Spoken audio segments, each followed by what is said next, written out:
Və məsələn, başqa bir misal, elə hər cümə oxuduğumuz Kəhf surəsindən Xıdır əleyhissalam ilə Musa əleyhissalamın qissəsi. Hamınız bilirsiniz. Xıdır əleyhissalamın etdiyi əməllər elə əməllər idi ki, hətta Musa əleyhissalam kimi ulul azim, yəni sıradan bir insan değildi.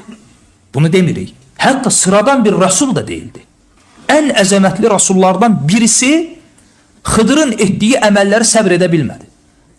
Deməli, bizim buradan götürəcəyimiz birinci dərs, birinci fayda nədir? Deməli, həyatda hər şey insanın gördüyü kimi deyil. Çünki Xıdır əleyhissalam sonra Musa əleyhissalama etdiyi əməllərin səbəbini, hikmətini, o pərdə arxasını deyəndə hər şey ortaya çıxır ki, sən demə hər şey göründüyü kimi deyil. Bu əslində hər bir müsəlman üçün həyat dərsidir. Ona görə Allah Azze ve Celle buyurur ki, وَعَسَا أَنْ تَكْرَهُ شَيْئًا وَهُوَ خَيْرٌ لَكُمْ. Sizə xoş olmayan, bəyənmədiyiniz bəzi şeylər var ki, onlar əslində sizin üçün xeyirdir. وَاللّٰهُ يَعْلَمُ وَأَنْتُمْ لَا تَعْلَمُونَ.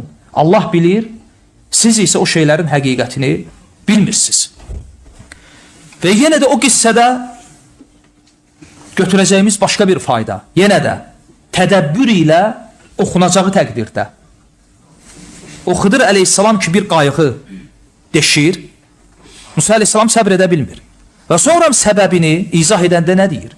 Deyir ki, bu qayıq kasıbların, miskinlərin qayığı idi və bir padşah, qəsbkar qabağına çıxan sağlam qayıqları yiyələrin əlindən qəsb edirdi və mən də bunu deşdim, xarab etdim ki, onu salamat görməsin və o kasıbların əlindən o qayıqlarını almasın. Deməli, etdiyi əməlin səbəbi bu idi. Təsəvvür edin, bu qissədən alimlər böyük bir qayda çıxarıblar. O qayda da nədir? Əd-dararul əşəd yüzəl bid-dararil əxaf.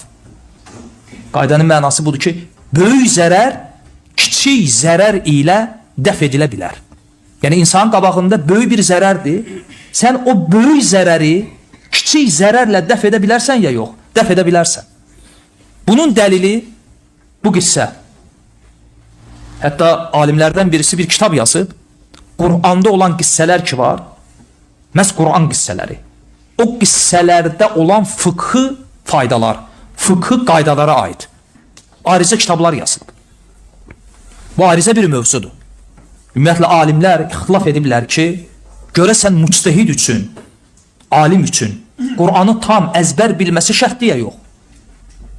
Bir çox alim deyib ki, şərt deyil. Yəni, bir alim olması üçün, fəqih olması üçün, müctəhid olması üçün Qur'anda olan əhkam ayələrini, yəni fıqhı ayələri, ibadətləri ilə, halal haramla əlaqəli ayələri bilsə, bu ona kifayət edir. Və digər alimlər buna razılaşmayıblar. O alimlərdən birisi də Şeyxülislam İbn Teymiyyə rəhməhullahdır. Hətta bu barədə ayrıca risaləsi var. Bu barədə. Ki, müctəhid üçün, alim üçün bütün Qur'anı əzbər bilməsi, fəhm etməsi şərtdir. Niyə? Ona görə ki, hətta o bizə o görünən ayələr ki var, məsələn, Quran qissələri, hansı ki əhkam ayələri deyil, o ayələrdə də nə qədər böyük faydalar var.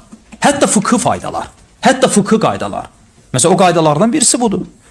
Deməli, insan kiçik zərərlə böyük zərəri dəf edə bilər ya bilməz? Dəf edə bilər.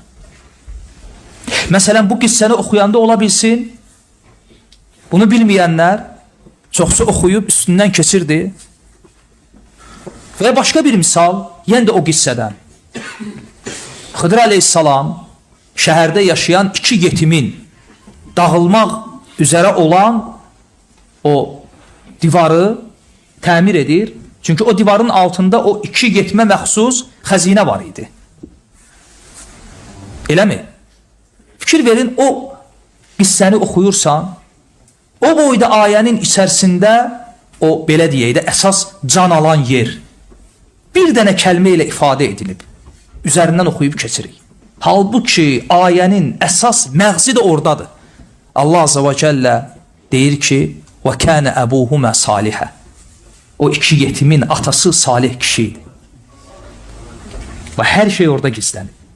Yəni Allah Azze bu ayədən götürdüyümüz ibrət nədir? Yəni Subhanallah, hətta Allah Azze ve Celle Nəinki salih qulunu həyatında, hətta vəfatından da sonra onun ailəsini, zürriyyətini və yetimlərini qoruyur.